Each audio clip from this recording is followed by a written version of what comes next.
पहले उसे वो सब अजीब लगता था, लेकिन अब उसे एहसास हुआ कि उसे बस वही तरीका सीखना है। उसने तुरंत वही अंदाज अपनाना शुरू कर दिया और सचमुच जैसे ही उसकी आवाज नरम हुई, उसके चेहरे का एक्सप्रेशन भी अपने आप बदल गया। तुम हल्का सा मुस्कुरा दिए। आखिरकार अब इसे समझ आने लगा है। उसी समय लियू मंगवन के सामने एक मैसेज दिखाई दिया, party satisfaction level has reached 10%, please keep up the good work. वो हैरान रह गई, इतना आसान? उसने मन ही मन सोचा। उसे लगने लगा कि शायद पुरुषों को समझना इतना मुश्किल नहीं होता। अगर अपना घमंड थोड़ा किनारे रखकर सामने वाले की एक्सपेक्टेशंस पूरी कर दी जाए तो ज्यादा मेहनत नहीं करनी पड़ती। असल में बहुत सी विमेन ये बात शुरू से जानती हैं, लेकिन लियू मांगवान जैसी इंसान को ये बात अब जाकर समझ आई थी। उसके लिए ये बदलाव आसान नहीं था, क्योंकि इससे पहले उसने कभी किसी की बात मानने या उसके हिसाब से चलने के बारे में सोचा ही नहीं था। वो हमेशा ऊपर से देखने की आदी थी। इस मायने में ये उसकी जिंदगी का एक बहुत बड़ा बदलाव था। लेकिन थोड़ी ही देर बाद उसे एक और बात समझ आई, अगर वो सिर्फ यही तरीका इस्तेमाल करती रही तो ज्यादा देर तक काम नहीं चलेगा। स्कोर पहले जितनी तेजी से नहीं बढ़ रहा था। लियू मंगवान काफी समझदार थी। उसने मन ही मन सोचा, लोभी इंसान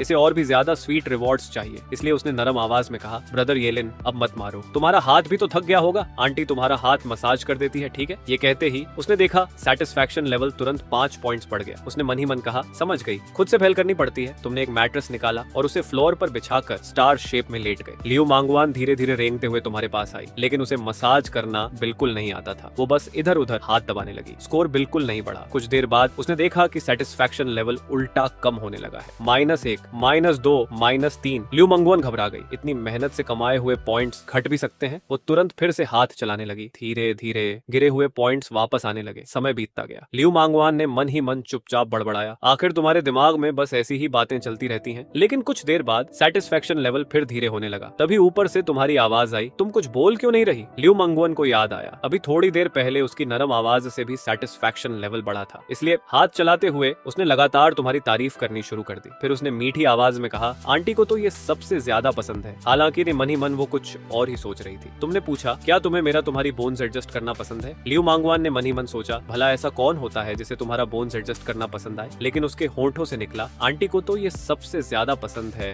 वाकई वह नंबर फिर से तेजी से बढ़ने लगा। आपने 20% सेटिस्फैक्शन हासिल कर ली है। अच्छा काम जारी रखें। सक्सेस अब पहले से कहीं ज्यादा करीब था, लेकिन हर नए सेटिस्फैक्शन माइलस्टोन के बाद उसे बढ़ाना पहले से ज्यादा मुश्किल होता जा रहा था। लियोंग युन ने महसूस किया कि अगर वह पहले जैसा ही करती रही तो नंबर अब आगे नहीं बढ़ रहा था। उसे समझ आ गया, अगर उसे सेटिस्फैक्शन और बढ़ानी है तो उसे पहले से एक कदम आगे जाना होगा। उसने दांत भींचे और मन ही मन फैसला कर लिया। उसने अपने बाल पीछे बांधने शुरू कर दिए। कुछ देर बाद जब लियू मंगवान को थोड़ा बहुत होश आया तो गेम प्रोग्रेस 45% तक पहुंच चुकी थी। वह चौंक गई क्योंकि रॉबर अब दरवाजे तक पहुंच चुका था। अगला कदम था अंदर घुसकर रॉबरी करना। युमोन ने जल्दी से दोनों हाथों से तुम्हें पीछे धकेला। नहीं नहीं, सच में नहीं। क्या नहीं? लिवान जानती थी कि वह जबरदस्ती कुछ नहीं कर सकती। ज्यादा सख्ती करने से बात उलटी पड़ सकती थी। इसलिए उसने विनती करते हुए कहा, स्टूडेंट, मैं तुम्हारी क्लासमेट की माँ हूँ। तुमने सिर हिलाया। गलत, तुम किसी क्लासमेट की माँ नहीं हो। क्या तुम भूल गई हो कि ये कौन सा ऐप है? अब तुम मेरी मॉम हो। ये सुनकर लियू मंगवान एक पल के लिए पूरी तरह चुप रह गई। उसे तभी याद आया, ये तो एक part time temporary mom app था। क्या ऐसे पार्ट टाइम जॉब्स भी कहीं रीजनेबल होते हैं? अगर मैं तुम्हारी टेम्परेरी मॉम हूँ तब तो यह और भी गलत है। तुमने धीरे धीरे एक हल्की मुस्कान दिखाई। उल्टा यही तो बिल्कुल सही है। उस समय लियू मंगवान के चेहरे के भाव देखने लायक थे। ऐसा लग रहा था जैसे वह रो भी रही हो और किसी वजह से मुस्कुरा भी रही हो। उसकी इतनी तेज प्रतिक्रिया देखकर तुम भी थोड़ा हैरान रह गए। तुमने मन ही मन सोचा, ये औरत किसी इनोसेंट लड़की जैसी रिएक्शन क्यों दे रही है? तुम्हें बिल्कुल अंदाजा नहीं था कि इन टेम्परेरी मॉम्स पर तुम्हारा असर कितना गहरा पड़ चुका था। चांग फे क्यू भी उनमें शामिल थी। उन सबको ऐसा महसूस हो रहा था जैसे उनकी जिंदगी का एक बिल्कुल नया दरवाजा खुल गया हो। सर्विस का कुल समय कब का 1 घंटे से आगे निकल चुका था। लियू मंगवान को पूरी तरह संभलने में काफी समय लगा। उसके बाल बिखरे हुए थे, लंबे बाल उसके चेहरे पर लटक रहे थे। वह हिम्मत ही नहीं जुटा पा रही थी कि तुम्हारी तरफ देख सके। लेकिन जैसे ही उसने अपना फोन देखा, वह जोर से चिल्ला उठी, क्या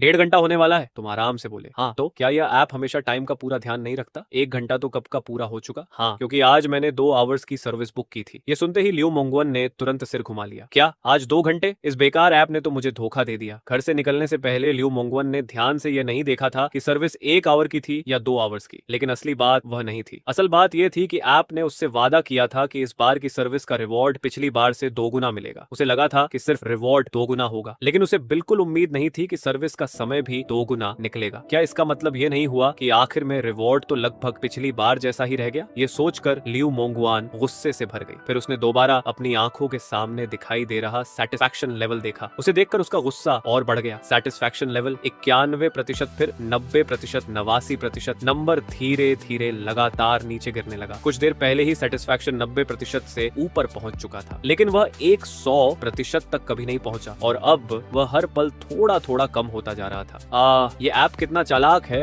लियू मोंगवान लगभग गुस्से से पागल होने वाली थी, लेकिन उसके पास गुस्सा करने का समय नहीं था। हर गुजरते सेकंड के साथ उसका सब कुछ हाथ से निकलता जा रहा था। वह इतनी मुश्किल से हासिल की हुई चीजों को फिर से खोना नहीं चाहती थी। उसने जल्दी से पूछा, अब तुम्हें मुझसे और क्या चाहिए? क्या मुझे खुद ही सोचते रहना पड़ेगा? तुमने शांत स्वर में कहा। क्या तुमने कभी ऐसा रेस्टोरेंट देखा है जहाँ मेन्यू ही ना हो और कस्टमर को खुद ही अपना खाना सोचकर ऑर्डर करना पड़े? अब तुम्हें बिल्कुल भी जल्दी नहीं थी, उल्टा जल्दी लियू मोंगवान को थी। हालांकि वह अंदर से बहुत नाराज थी, फिर भी उसे खुद ही नए तरीके सोचने पड़े। कुछ देर सोचने के बाद उसने कहा, मैंने बहुत पसीना बहा लिया है, क्या मैं तुम्हें साफ कर दूं? तुमने उसकी तरफ देखा। क्या? उसने धीरे से जवाब दिया, मैं तुम्हारी केयर कर देती हूँ। तुम्हें उसका सुझाव ठीक लगा। आखिरकार जब लियू मोंगवान ने अपना टास्क पूरा किया और घर वापस पहुंची, जैसे ही उसने दरवाजा खोला, कमरे के अंदर से उसकी बेटी की आवाज आई, मॉम। ये सुनते ही लियू मोंगवान घबरा गई। वह तुरंत भागकर अपने कमरे में चली गई। वह नहीं चाहती थी कि उसकी बेटी उसे उस मिनी स्कर्ट में देख ले। जैसे ही वह अपने कमरे में पहुंची, उसका फोन बज उठा। उसने फोन उठाकर देखा, जैसा उसने सोचा था, रिवॉर्ड आ चुका था। Task reward received, 2 million account में deposit, 10 years of skin age reversal learning materials to improve professional skills। Cherry blossom bubble bath. Liu Mongwan ने क्यूरियोसिटी में उन लर्निंग मटेरियल्स को खोलकर देखा, लेकिन अंदर का कंटेंट देखकर वह तुरंत शर्म से लाल पड़ गई। वह मन ही मन बड़बड़ाई, ये क्या है? उसी समय पिछली बार की तरह सिस्टम ने फिर से लगातार कई मैसेजेस भेजने शुरू कर दिए। प्लेटफॉर्म नोटिफिकेशन प्लेटफॉर्म का एक्सपीरियंस बेहतर बनाने और पार्टी बी को अपनी सर्विस के लिए ज्यादा एप्रिसिएशन दिलाने के लिए प्लेटफॉर्म ने कुछ नए रिवॉर्ड प्रोग्राम शुरू किए हैं। बेस्ट सर्विस अवार्ड मंथली, हर महीने लीडर बोर्ड में पहले स्थान पर रहने वाली मॉम को एक शानदार ग्रैंड प्राइज मिलेगा। ये देखकर लियू मोंगवान हैरान रह गई। इतना ही काफी नहीं था, अब लीडर बोर्ड भी आ गया। इसके बाद अगला नोटिफिकेशन आया, फुल अटेंडेंस अवार्ड। अगर कोई मॉम लगातार हर दिन कस्टमर्स को सर्विस देती है तो 30 डेज, 60 डेज और 90 डेज पूरे होने पर अलग अलग रिवॉर्ड्स मिलेंगे। फिर एक और नोटिफिकेशन दिखाई दिया, सिंगल आइटम चैंपियन अवार्ड। जो मॉम किसी एक स्किल में सबसे बेहतर होगी उसे भी अलग से रिवॉर्ड मिलेगा, जैसे प्लेटफॉर्म की बेस्ट मसाज स्किल्स वाली मॉम, प्लेटफॉर्म की स्वीटेस्ट टॉकिंग मॉम। इसके बाद आखिरी नोटिफिकेशन आया, एडिशनल सरप्राइज अवार्ड। अगर कोई मॉम अपनी तरफ से एक्स्ट्रा एफर्ट करके कस्टमर के लिए कोई अच्छा सरप्राइज तैयार करती है तो प्लेटफॉर्म भी उसे एक स्पेशल सरप्राइज रिवॉर्ड देगा। मैसेजेस नीचे तक स्क्रॉल होते जा रहे थे। उन्हें पढ़कर लियू मोंगवान पूरी तरह स्तब्ध रह गई। उसे ऐसा महसूस हुआ, यह तो किसी स्वेट शॉप में काम करने जैसा है। ये ऐप तो पार्टी बी को सचमुच कैटल एंड हॉर्सेस की तरह काम करवाना चाहता है। उसे बिल्कुल उम्मीद नहीं थी कि एक ऐप इस तरह के एक्टिविटीज भी रखेगा। वह मन ही मन सोचने लगी, क्या मुझे इनमें पार्टिसिपेट करना चाहिए या नहीं? वह अभी इसी उलझन में थी कि तभी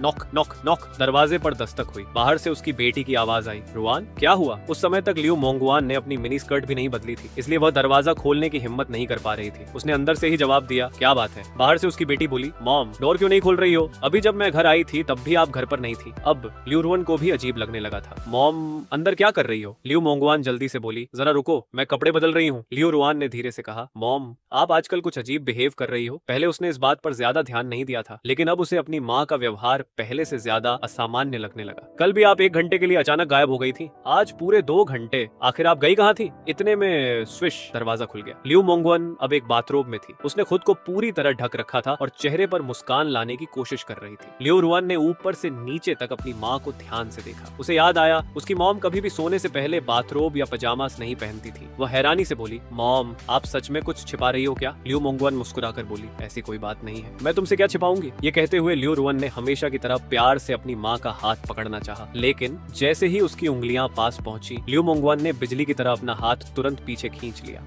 फिर थोड़ा घबराकर बोली, अरे मेरा हाथ क्यों पकड़ रही हो? लियू रुआन ने मुस्कुराते हुए कहा, मॉम आपकी स्किन तो सच में बहुत अच्छी हो गई है, अब तो मेरी स्किन से भी बेहतर लग रही है। ये सुनते ही लियू मोंगवान की आंखें चमक उठी। सच में? उसे तभी याद आया कि अभी कुछ देर पहले ही सिस्टम ने उसे 10 years of skin age reversal का रिवॉर्ड दिया था। लगता है वह रिवॉर्ड तुरंत इफेक्ट कर गया था। अब उसकी स्किन पहले से कहीं ज्यादा स्मूथ और यंग दिख रही थी। यहाँ तक कि लियू रुआन भी उसे देखकर थोड़ी जेलस हो गई। मॉम आपने कौन सा स्किन केयर ट्रीटमेंट कराया है? रिजल्ट तो कमाल का है। वह अपनी माँ का हाथ बार बार छूकर उसकी स्किन महसूस करने लगी। लियू मोंगवान खुशी से भर गई। अगर ऐसा ही चलता रहा तो कुछ साल बाद लोग उन्हें माँ बेटी नहीं बल्कि 2 बहनें समझेंगे। अचानक लियू रुआन ने मजाक करते हुए कहा, मॉम इतनी सुंदर और चार्मिंग अचानक कैसे हो गई? कहीं आपको प्यार व्यार तो नहीं हो गया? ये सुनकर लियू मोंगवान का दिल एक पल के लिए जोर से धड़क उठा। हालांकि लियू रुआन सिर्फ मजाक कर रही थी, लेकिन पता नहीं क्यों लियू मोंगवान को अचानक बहुत घबराहट महसूस हुई। उसने जल्दी से अपनी बेटी के कंधे पर हल्की सी थपकी दी। कैसी बेकार बातें कर रही हो, ऐसा कुछ भी नहीं है। फिर भी उसके दिल में एक अजीब सा गिल्टी फीलिंग उठ रही थी, जैसे वह कोई राज छिपा रही हो। माँ बेटी थोड़ी देर तक बातें करती रही। उसके बाद लियू रुआन अपना होमवर्क करने चली गई। तब जाकर लियू मोंगवन ने राहत की सांस ली। लेकिन तभी उसे अचानक आज की एक बात याद आ गई। आज तुमने कहा था कि उसने तुम्हें नाराज कर दिया था। वह सोचने लगी, आखिर मैंने ऐसा क्या किया था जिससे वह नाराज हो गया। उसने बहुत सोचा, लेकिन उसे कोई जवाब नहीं मिला। उसी समय शहर के दूसरे कोने में एक दूसरी महिला जल्दी जल्दी तैयार हो रही थी। वह थी हेड टीचर चांग फेंक्यू। पूरा दिन चांग फेंक्यू बेचैन रही थी। दिन में स्कूल में उसने तुम्हें डांटा था। उसे पूरा यकीन था कि तुम रात में उससे बदला लेने वाले हो, इसलिए घर लौटते ही वह लगातार अलर्ट रही। लेकिन आज तुम्हारा ज्यादातर समय लियू मोंगवान के साथ बीत गया। उसकी सर्विस बार बार बढ़ती रही। इसी वजह से चांग फेंक्यू नोटिफिकेशंस का इंतजार करती रही, लेकिन कोई ऑर्डर नहीं आया। आखिर उसने सोचा, शायद आज वह मुझे कॉल नहीं करेगा। यह सोचकर उसने अपना मेकअप हटाया, कपड़े बदले और आरामदायक होम क्लोथ्स पहन ली। वह अपनी बेटी के साथ समय बिताने ही वाली थी कि तभी उसका फोन बज उठा। नोटिफिकेशन ठीक उसी समय आया। टाइम इतना ऑकवर्ड था कि चांग फांग यू गुस्से में बड़बड़ाई, तुम बदमाश लड़के, ना पहले ऑर्डर करते हो ना थोड़ा बाद में, इतनी देर रात अचानक ऑर्डर डाल दिया, क्या मुझे परेशान करने की कसम खा रखी है। मन में ढेर सारी शिकायतें होने के बावजूद वह जल्दी जल्दी तैयार होने लगी। आज तुमने उसके लिए एक खास ड्रेस कोड भी रखा था, इसलिए वह जैसे थी वैसे बाहर नहीं जा सकती। उसे उसी रिक्वायरमेंट के हिसाब से तैयार होना पड़ा, जिससे वह और भी घबरा गई। जब वह घर से निकली तो बिल्कुल चोरों की तरह दबे पांव चल रही थी। उसे लग रहा था कि इस तरह के कपड़ों में अगर परिवार के किसी सदस्य ने उसे देख लिया तो वह शर्म से कहीं की नहीं रहेगी। जब चंग फंग यू तुम्हारे घर पहुंची और दरवाजा खटखटाने ही वाली थी तो उसने देखा कि दरवाजा पहले से खुला हुआ था। उसने धीरे से दरवाजा खोला। अंदर एक नोट रखा था। उस पर लिखा था, सीधे बेडरूम में आ जाओ। ये पढ़ते ही उसने भौहें चढ़ा ली। सच में बिल्कुल भी शर्म नहीं है। अब तो दिखावा करना भी छोड़ दिया। सीधे बेडरूम में बुला रहे हो, ये भी कोई बात हुई। वह हल्के गुस्से के साथ तुम्हारे बेडरूम की तरफ बढ़ी। दरवाजा खोलते ही उसने देखा तुम बेड पर आधे लेटे हुए अपना फोन चला रहे थे। तुमने अभी अभी नहाया था और पजामास पहने हुए थे। तुम्हारा पूरा अंदाज बिल्कुल आराम वाला था। ये देखकर चांग फांग यू को थोड़ा बुरा लगा। वह बोली, इस तरह कपड़े पहनकर मेरा इंतजार करने का क्या मतलब है? तुम मुझे आखिर समझते क्या हो? मैं तुम्हारी हेड टीचर हूँ। असल में पिछली बार वह यहाँ आ चुकी थी। उसे अच्छी तरह पता था कि इस बार भी सिर्फ बैठकर बातें करने के लिए नहीं बुलाया गया है, लेकिन उसके लिए ऐसी बातें खुलकर सामने आना बेहद असहज था। एक हेड टीचर होने के नाते वह अपने प्रोफेशन का बहुत सम्मान करती थी, इसलिए उसे लगा जैसे उसकी गरिमा को ठेस पहुंच रही हो। उसने आगे कहा, और इतनी रात को अचानक ऑर्डर क्यों किया? क्या तुम्हें नहीं पता कि मेरी भी अपनी पर्सनल लाइफ है? मैं ऐसी नहीं हूँ कि जब चाहो बुला लो और मुझे आना पड़े। इतना कहकर चांग फांग यू ने अपनी नाराजगी जाहिर की। तुमने बस उसकी तरफ देखा और शांत स्वर में कहा, हेड टीचर, आप जरूरत से ज्यादा सोच रही हैं। मैं अभी नहाकर आया हूँ। नहाने के बाद बेड पर आराम करना बिल्कुल नॉर्मल बात है। इससे ज्यादा मैंने कुछ नहीं सोचा। तुम्हारे हिसाब से कई बार ऐसा होता है कि सामने वाला जरूरत से ज्यादा सोचने लगता है। अगर उस समय तुम सफाई देने लगो तो धीरे धीरे बात का पूरा संतुलन बदल जाता है। इसलिए तुमने बहस करने के बजाय उसकी बात को वहीं छोड़ दिया। तुमने अपने पास वाली जगह पर हल्की सी थपकी देते हुए कहा, इधर आओ चांग फेंक यू। वह थोड़ा सतर्क होकर बोली, अगर मैं वहाँ आ गई तो इस बार फिर क्या करने वाले हो? जो कहना है यहीं से कह दो। तुमने बिना कोई और बात किए दोबारा कहा, इधर आओ, बैठ जाओ। मैं तीसरी बार नहीं कहूंगा। तुम्हारा लहजा इस बार पहले से कहीं ज्यादा दृढ़ था, जैसे तुम्हें पूरा विश्वास हो कि तुम्हारी बात मानी जाएगी। चंग फंग यू कुछ पल चुप रही। लग रहा था जैसे वह मन ही मन सोच रही हो कि क्या करे। आखिरकार वह धीरे धीरे चलकर तुम्हारे पास आकर बैठ गई। कुछ पल चुप रहने के बाद तुमने कहा, क्या तुम्हें पता है किसी महिला की भावनाओं को समझने में कितने कदम लगते हैं? फिर बिना रुके तुमने खुद ही जवाब दिया, कई बार सिर्फ एक वाक्य। तुमने मुस्कुराकर कहा, मुझे भूख लगी है। ये सुनते ही चंग फांग यू कुछ क्षण के लिए पूरी तरह चुप रह गई। पूरा दिन बीत गया था। उसे अपने ही बच्चे की देखभाल करने का भी ठीक से समय नहीं मिला था, और अब तुम उससे अपनी जरूरत का ध्यान रखने की बात कर रहे थे। तुम उसकी ओर देखते हुए बोले, तुमने आज मेरी ड्रेस रिक्वायरमेंट पूरी तरह फॉलो नहीं की, इसलिए मुझे 2 स्टार्स डिडक्ट करने पड़ेंगे। ये सुनकर चंग फांग यू घबरा गई। वह जल्दी से बोली, ऐसा मत करो। मैंने सच में पूरी कोशिश की थी, लेकिन आपने मुझे तैयारी का समय ही नहीं दिया। असल में आज तुमने उसके लिए जो ड्रेस कोड रखा था वह मेड कॉस्ट्यूम जैसा था। एक सख्त और मैच्योर हेड टीचर को उस तरह के आउटफिट में देखने का कॉन्ट्रास्ट तुम्हें दिलचस्प लग रहा था, लेकिन चंग फांग यू के पास ऐसा कोई कॉस्ट्यूम था ही नहीं। उसने अपनी तरफ से पूरी कोशिश की थी कि तुम्हारी रिक्वायरमेंट के जितना करीब हो सके उतना तैयार हो जाए। फिर भी रिजल्ट तुम्हारी उम्मीद के मुताबिक नहीं था। तुमने शांत स्वर में कहा, फिर भी पॉइंट्स तो डिडक्ट होंगे। हाँ, अगर आगे अच्छी परफॉर्मेंस रही तो ये 2 स्टार्स वापस भी मिल सकते हैं। चंग फांग यू ने धीरे से पूछा, तो मुझे क्या करना होगा? तुम उसे लेकर लिविंग रूम में आ गए। तुम सोफा पर बैठ गए और चांग फेंक यू कारपेट पर तुम्हारे सामने बैठ गई। तुमने पास रखा हुआ टीचिंग व्हिप हाथ में उठाया और कहा, अब एक रोल प्ले करते हैं। तुम स्टूडेंट बनो और मैं हेड टीचर। फिर तुमने हल्के से टीचिंग व्हिप अपनी हथेली पर थपथपाई। अगर टीचर के सवाल का जवाब नहीं दे पाई तो एक्स्ट्रा असाइनमेंट करना पड़ेगा। ये सुनकर चंग फांग यू के मन में तुरंत दिन की घटना याद आ गई। उसे लगा शायद यह उसी बात का बदला है। वह पहले से ही इसके लिए मानसिक रूप से तैयार थी, इसलिए उसने धीरे से कहा, ठीक है, तुमने पहला सवाल पूछा, बताओ इंसान के पास कितनी बेसिक एबिलिटीज होती हैं? ये सवाल सुनकर चांग फेंक यू उलझ गई। उसने काफी देर तक सोचा, लेकिन कोई जवाब नहीं सूझा।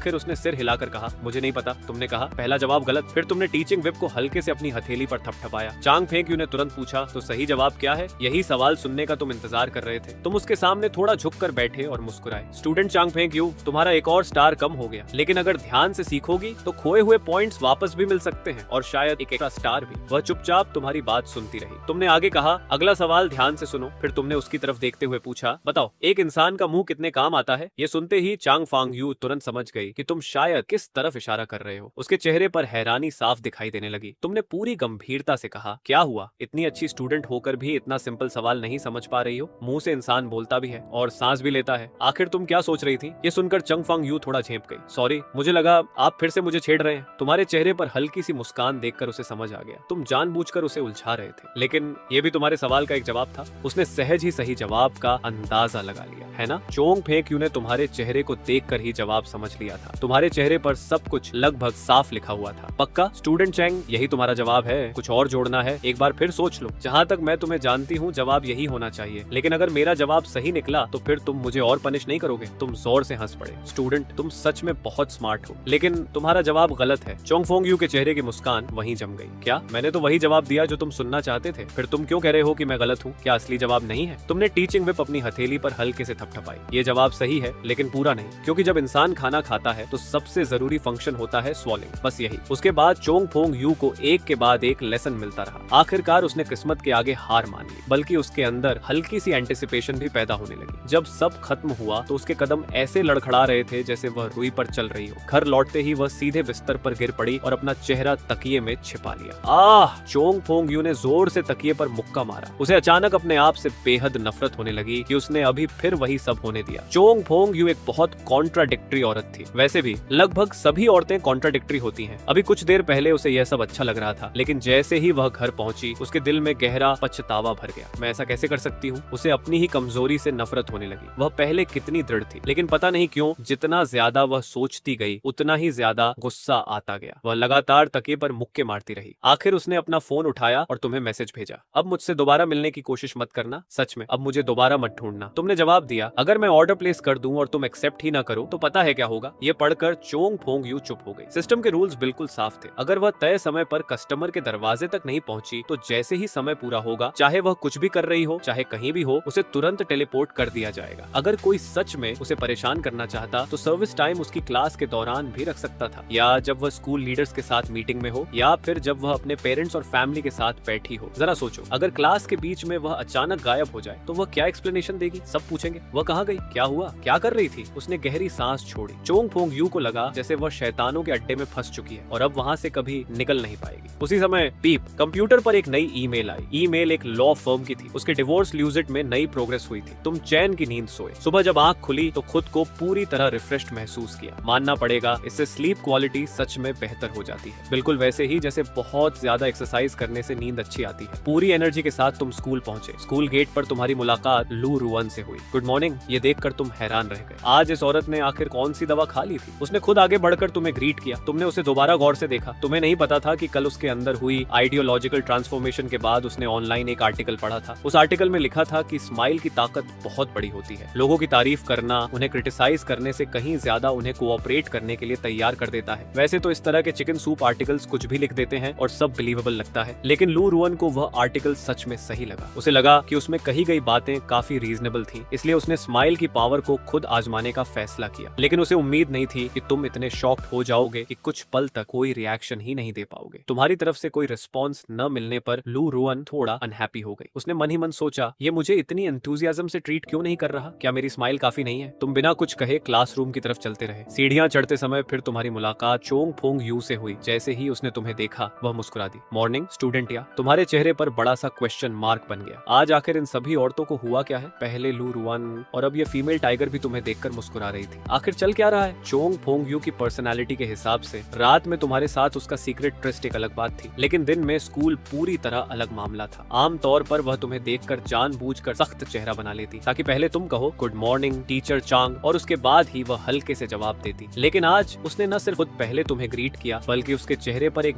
बेहद ब्राइट स्माइल भी थी। तुम्हें तो खुद पर शक होने लगा। क्या मैं अभी भी सपना देख रहा हूँ? तुम्हें ये नहीं पता था कि कल घर लौटने के बाद सिस्टम द्वारा उसकी विश पूरी होने की प्रोग्रेस बढ़कर 310 तक पहुंच पहुंच गई थी। उसी समय उसे अपने हस्बैंड के सेफ का पासवर्ड मिल गया। जब उसने सेफ खोला तो उसके अंदर बहुत सारे गंदे राज छिपे हुए थे। चोंग फोंग यू बहुत समय से डिवोर्स लेना चाहती थी, लेकिन हर बार उसे दबा दिया जाता था। उसे बिल्कुल उम्मीद नहीं थी कि हालात इतनी जल्दी पलट जाएंगे। उसने उसी रात एक लॉयर से कॉन्टैक्ट किया। अब उसके हाथ में इतना बड़ा बार्गेनिंग चिप था कि सिर्फ डिवोर्स ही नहीं, प्रॉपर्टी डिवीजन के समय भी उसे बहुत बड़ा हिस्सा मिलने वाला था। इसी खुशखबरी की वजह से आज चोंग फोंग यू का मूड बेहद अच्छा था। वह सबसे बहुत फ्रेंडली तरीके से पेश आ रही थी और तुम्हारे प्रति उसका रवैया तो सबसे ज्यादा वार्म था। आखिर अगर तुम नहीं होते तो ये सब इतनी जल्दी कभी पॉसिबल नहीं होता। तुम कंफ्यूजन में क्लासरूम के अंदर गए, फिर तुम्हारे मन में एक दिलचस्प ख्याल आया। आज चोंग फोंग यू इतनी वार्म है, इतनी एंथुसियास्टिक है, तो क्यों ना ब्रेक के दौरान उससे मिलने चला जाऊं। अगर ऑफिस में ही मौका मिल जाए तो वह तो और भी बढ़िया होगा। इन्हीं फैंटेसीज में खोए हुए थे कि अचानक तुम्हारा फोन वाइब्रेट हुआ। तुम्हें तुरंत एहसास हो गया जरूर फिर वही ऐप का नोटिफिकेशन होगा। नोटिफिकेशन खोला, आज का लिटिल ब्लेसिंग आ चुका था। नोटिफिकेशन में लिखा था, कैंपस की रॉकरी के नीचे जो लंबी स्टोन बेंच है उसके नीचे सीक्रेटली छिपे हुए 5000 युएन मिलेंगे। ये पढ़ते ही तुम्हारा दिल जोर से धड़क उठा। तुमने सोचा ये फीचर तो सच में काफी अच्छा है, भले ही ऐप सिर्फ छोटी मोटी नोटिफिकेशंस भेजता हो, लेकिन अगर ये रोज ऐसे ही पैसे दिला दे तो इससे बेहतर क्या होगा। ज्यादा देर सोचे बिना तुमने तुरंत वहां जाने का फैसला किया। अगर किसी और ने पहले ही पैसे उठा लिए तो तुमने धीरे से बगल में बैठे चबी गाय से कहा, मेरे लिए कवर कर देना। अगर होम रूम टीचर या कोई और पूछे कि मैं कहाँ हूँ तो बोल देना कि खराब खाना खाने की वजह से मेरे पेट में दर्द हो गया। छवि गाय को कुछ समझ ही नहीं आया, अचानक मुझे तुम्हारे लिए कवर क्यों करना है। लेकिन उसके कुछ समझने से पहले ही तुम नीचे झुक गए। डेस्क की कतारों के नीचे अपना शरीर छिपाते हुए धीरे धीरे क्लासरूम के पीछे वाले दरवाजे से बाहर निकल गए। कुछ मिनट बाद लुरुवन ने आदत के मुताबिक तुम्हारी तरफ देखा। अब तुम्हारी निगरानी करना उसके लिए लगभग एक अनकॉन्शियस रिफ्लेक्स बन चुका था, लेकिन जैसे ही उसने तुम्हारी सीट की तरफ देखा उसकी आंखें फैल गई। तुम वहाँ थे ही नहीं। अभी कुछ देर पहले तक तो तुम उसी कुर्सी पर बैठे थे। बस थोड़ी देर लेक्चर सुना और तुम गायब हो गए। उसने तुरंत चबी गाय की तरफ सवाल भरी नजर से देखा। चबी गाय ने बेबसी से कंधे उचकाए, फिर सिर हिलाकर इशारा किया, मुझे कुछ नहीं पता। लू रुअन ने उसे गुस्से से घूरा। उधर तब तक तुम क्लासरूम से निकल चुके थे और कैंपस की रॉकरी की तरफ भाग रहे थे। वह जगह काफी सुनसान थी, यहाँ तक कि क्लीनर्स भी शायद ही कभी वहाँ आते थे। जमीन पर सूखे पत्तों का ढेर पड़ा था और रॉकरी के नीचे वही लंबी स्टोन बेंच रखी हुई थी। जहाँ तक तुम्हें याद था इस कोने में लगभग कोई आता ही नहीं था। तुमने कभी किसी को उस बेंच पर बैठते भी नहीं देखा था। तुमने तुरंत बेंच के नीचे हाथ डाला और सचमुच तुम्हें किसी एनवलोप जैसी चीज महसूस हुई। एनवलोप डबल साइडेड टेप से बेंच के नीचे चिपका हुआ था। तुमने एक झटके में उसे खींच कर निकाल लिया। हाथ में लेते ही महसूस हुआ कि वह काफी मोटा था। तुमने एनवलोप खोला, उसके अंदर पूरा कैश भरा हुआ था। वाओ, सच में पूरे 5000 युएन। तुम हैरान रह गए, आखिर ये पैसे यहाँ किसने रखे। तभी अचानक तुम्हें कदमों की आवाज सुनाई दी। सूखे पत्ते पैरों के नीचे चरमराने लगे। तुम तुरंत रॉकरी के अंदर बनी एक छोटी सी गुफा जैसी जगह में छिप गए। कुछ ही पल बाद एक चश्मा पहने हुई औरत वहां आई, बिल्कुल तुम्हारी तरह। उसने भी बेंच के नीचे हाथ डालकर टटोलना शुरू किया। काफी देर तक टटोलने के बाद उसके चेहरे पर कंफ्यूजन दिखाई दिया। उसने धीरे से कहा, फिर वह झुककर अपना सिर बेंच के नीचे ले गई, लेकिन वहाँ कुछ भी नहीं था। चश्मा पहनी वह औरत थोड़ा घबरा गई। वह चारों तरफ देखने लगी, शायद उसे कोई आवाज सुनाई दी थी। फिर वह जल्दी जल्दी वहाँ से चली गई। उसके जाने के बाद तुमने धीरे से अपना सिर बाहर निकाला। उसे जाते हुए देखा। ऐसा लग रहा था कि वह स्कूल लाइब्रेरी की तरफ जा रही थी। लगभग 1 मिनट बाद तुम्हें याद आया, अरे ये तो लाइब्रेरियन है। स्कूल की लाइब्रेरियन इतनी लो प्रेजेंस वाली औरत थी कि ज्यादातर स्टूडेंट्स उसे नोटिस तक नहीं करते थे। अब तुम्हारी क्यूरियोसिटी और भी बढ़ गई। बेंच के नीचे कैश छिपाना, ऐसी चीजें तो सिर्फ फिल्मों में होती हैं। आज के जमाने में जब अलीपे ट्रांसफर करना इतना आसान है तो फिर कैश छिपाने की क्या जरूरत थी। इसलिए तुमने उसका पीछा करने का फैसला किया। तुम चुपचाप उस लाइब्रेरियन के पीछे चल पड़े। वह पूरे रास्ते सिर झुकाकर चल रही थी। साफ दिख रहा था कि वह बहुत ही टिमिड और कावर्डली स्वभाव की थी। वह जल्दी जल्दी लाइब्रेरी के अंदर चली गई। उस समय लाइब्रेरी लगभग खाली थी। सभी स्टूडेंट्स क्लास में थे और टीचर्स भी सिर्फ किताब पढ़ने के लिए वहाँ नहीं आते थे। पूरा रीडिंग रूम बिल्कुल शांत था। अंदर जाते ही लाइब्रेरियन सीधे लाइब्रेरी के सबसे अंदर वाले कोने की तरफ बढ़ गई। उसे बिल्कुल भी एहसास नहीं था कि कोई उसका पीछा कर रहा है। तुम भी चुपके से लाइब्रेरी के अंदर घुस गए। जल्दी ही तुम्हें समझ आ गया कि यह जगह छिपने के लिए बिल्कुल परफेक्ट थी। चारों तरफ ऊंची ऊंची बुक शेल्फ्स थीं जो हर दिशा से नजर रोक रही थी। तुम बिना कोई आवाज किए शेल्फ्स के बीच आगे बढ़ने लगे। तभी तुम्हें धीमी धीमी आवाजें सुनाई दी। वो गायब हो गया। क्या मतलब गायब हो गया? तुम्हें पैसे नहीं मिले? क्या मतलब पैसे नहीं मिले? शायद कोई और उन्हें ले गया। ये सब तुम्हारी गलती है। तुमने लाइब्रेरियन की डरी हुई आवाज सुनी। उसके सामने एक आदमी की आवाज बहुत गुस्से और दबदबे से गूंज रही थी। तुम बिल्ली की तरह झुककर 2 बुक शेल्फ्स के बीच की पतली सी जगह से अंदर झांकने लगे। कोने में 2 लोग खड़े बात कर रहे थे। उनमें से एक स्कूल का ही स्टूडेंट था। ये देखकर तुम दंग रह गए। जो